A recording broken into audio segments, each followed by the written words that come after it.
All right. So hello everyone. Welcome to the episode of Connecting with Simon Bowden.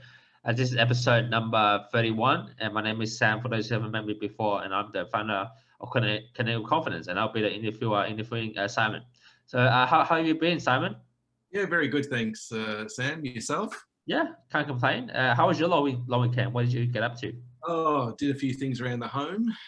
We're still in lockdown here in Melbourne, of course. We've only got a 25-kilometre radius that we can venture out. But look, we spent a bit of time just the long weekend just working around the house. Sounds good. So, yeah, I guess when you're in Melbourne, there's a lot of things happening over there. So yeah, how are you coping with it at the moment? Now, look, really, from my point of view, my business hasn't really been affected as such. Yep. My coaching, I normally go out and see my clients face-to-face. I do have some online, obviously, the international ones. Yep. But the ones here in Melbourne, I do go and see. So really all we've done is we've just transferred those to Zoom calls in this interim period. So it really hasn't affected me greatly as a business, no. That's all right. So did you do anything fun outside of work? Like as in house-wise? Yeah, look, I think one of the things that I do out of work, I think, which is really important for health and well-being, is every night I get home, I'm very lucky to live around a big lake. So we go for a walk around the lake, and just from a health and well-being point of view, it gets the your stressful day. It takes that away and gives you an opportunity to think about things for tomorrow. And for me, I think about things for my clients as well. So it's a great opportunity just to get back to nature, watch the birds, all of that sort of thing. So it's just a nice thing to do. That's true. Yeah, I guess you need to catch up with nature. Yes, absolutely. It's just great because, rather than sitting on the couch and watching TV, it gets the mind going, a little bit of fitness involved as well.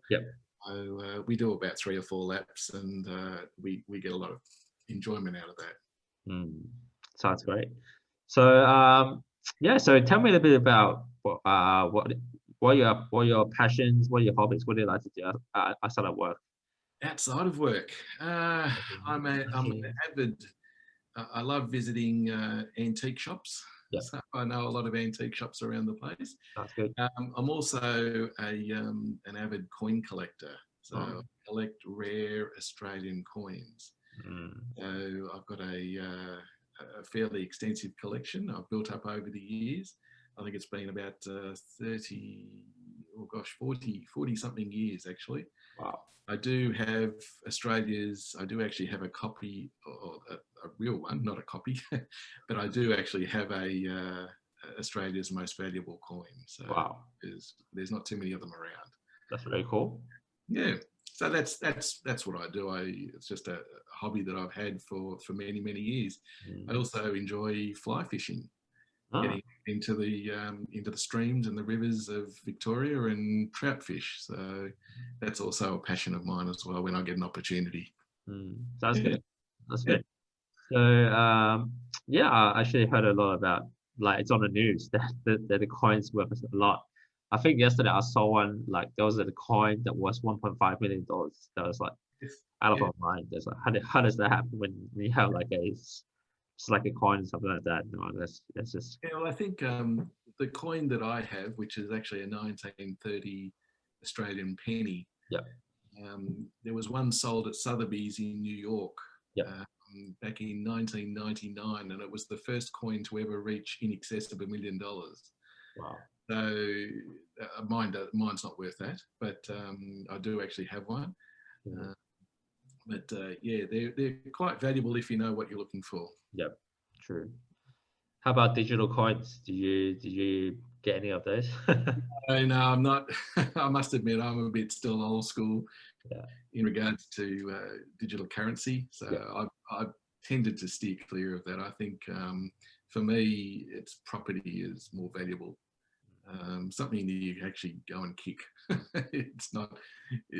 it's not crypto. Yeah. Fair enough. Yeah, yeah. I'm still a lot of people, a lot of my friends do crypto. I was like, I'm just not tech savvy enough to know Yeah. what's that about. So yeah. So and you mentioned that you do fly fishing. So Yes. is that just fishing or what is fly fishing? Fly fishing is there's no bait as such, so you've got an extended line which actually floats on the surface, and you imitate a little bug which actually Ah, sits on top of the surface. So it's like stalking your prey. yep, So you might see a fish in a little stream just come up and just take something off the surface. yep, What the key is you imitate that, whatever that bug was, yep. and you cast it up in front of it and you let it float down in the current, and hopefully, fingers crossed, as it goes past where that fish is, Mm, they'll take it. So mm, it's a great passion, and we get into some really rivers that you wouldn't normally get into. You can only get into 4-wheel drives, but mm. we love it. Yeah. Fair enough. That's cool. Yeah, I actually like fishing as well. Like, I think I went fishing on Saturday. So yeah, I'm a fan of fishing as well. So it really takes patience as well. So what kind of fish do you catch? Do you catch like are you from freshwater Yeah, or is it probably freshwater. When we go fly fishing, we're targeting either brown trout or rainbow trout. oh, okay.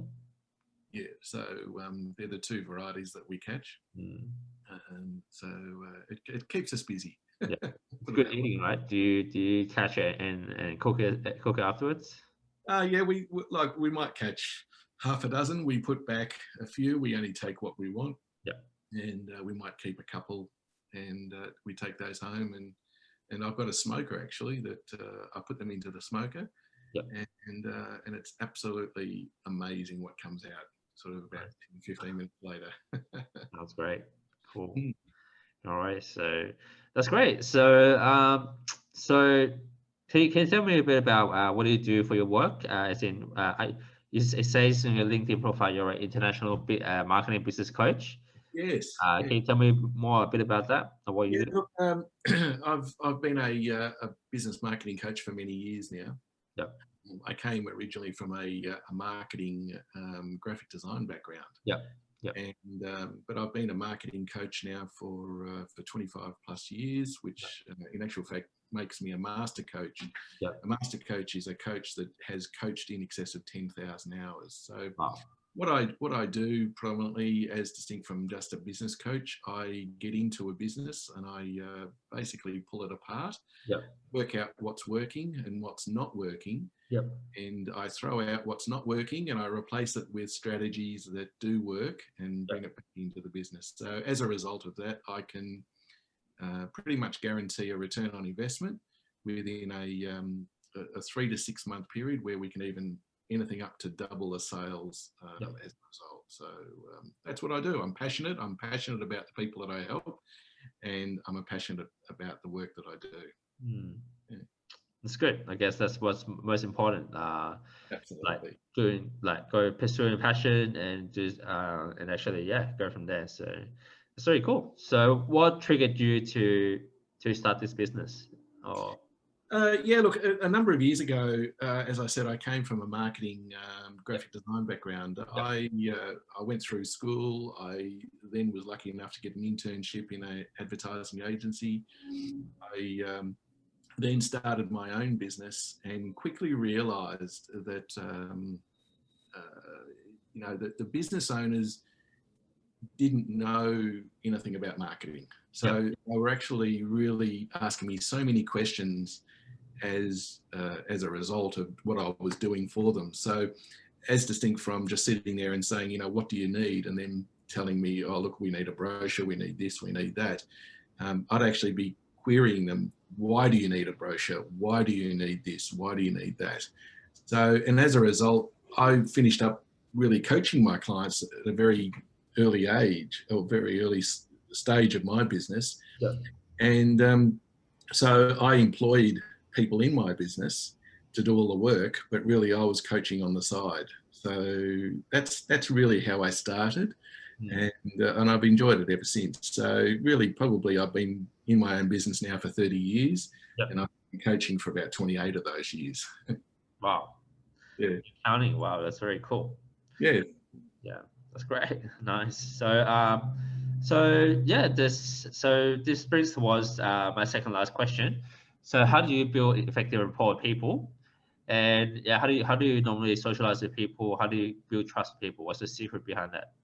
Yeah, look, there's a number of ways, Sam, to build trust in people. I think being authentic is the key. Yep. I do a lot of networking. Yep. It's a major part of what I do, and I love meeting people. Yep. That's, So if you go to a networking event, of which I run a number of networking events here in Melbourne as yep. a meeting leader, Yep. um, the key is to not be the silent person standing in a corner. It's about getting to know people and really getting yourself out of that comfort zone and actually going up to someone and meeting them. Yep. And that can start with just a simple handshake. Yep. As you know, Sam, a handshake can mean the world to somebody, and just a smile can mean the world to somebody. Correct. And a genuine conversation about about who you are, what you do. There's nothing wrong with going up to somebody saying, "Hi, I'm Simon. How are you? What do you do?" Mm. And get them to explain to you what they do, and there'll be some sort of synergy that you'll be able to um, build rapport. And as a result of building rapport, you build your you build trust in somebody, Mm. and they become a friend. Yep. And you may finish up referring backwards and forwards. You may not be able to refer yourself, but you may know someone that can. And as a result, you can build trust with somebody. And it's just a very authentic way to do business. And I've done that pretty much all my life. I never go to a networking event to sell, because it's not the way to do business. It's a way of meeting people with the opportunity to do business, Mm. True. but not selling on the first meeting. And the Yep. people that do that are the ones that pretty much fall flat on their face. Mm. Very true. Yeah.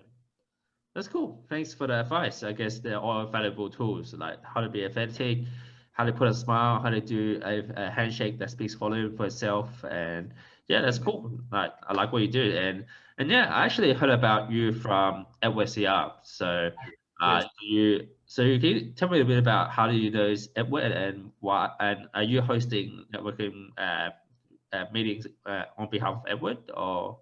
Yeah, that's correct. So Edward, for those that don't know Edward Zia, he's based in Sydney Yep.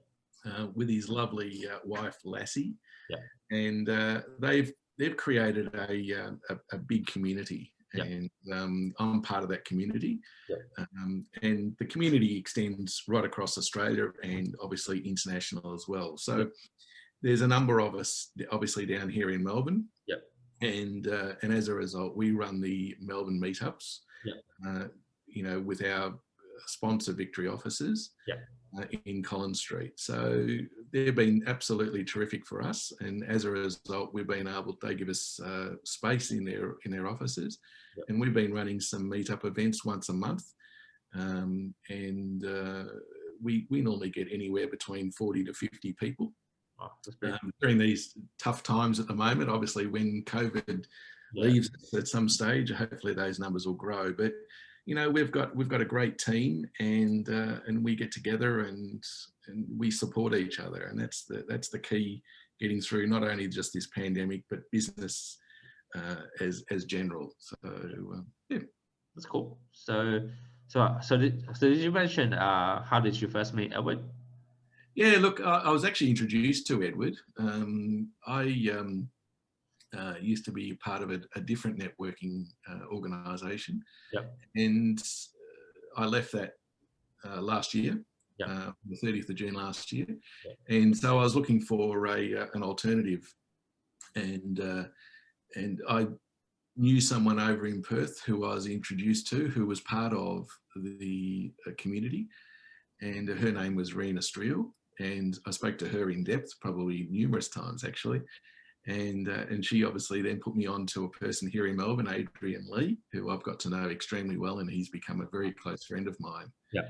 And Adrian was then connected to Edward, so it was a natural progression that he introduced me to Edward, and spoke to him on the phone for about 20 minutes, and I just said, look, I've got to be a part of this community. It's amazing. So so that's where we finished up, and Edward and I have got together many times since, and I've been to Sydney a couple of times, and he's also been down here in Melbourne a few times too. So we've had many catch-ups, and again, it's about working together and continue building on what's been a fantastic LinkedIn platform.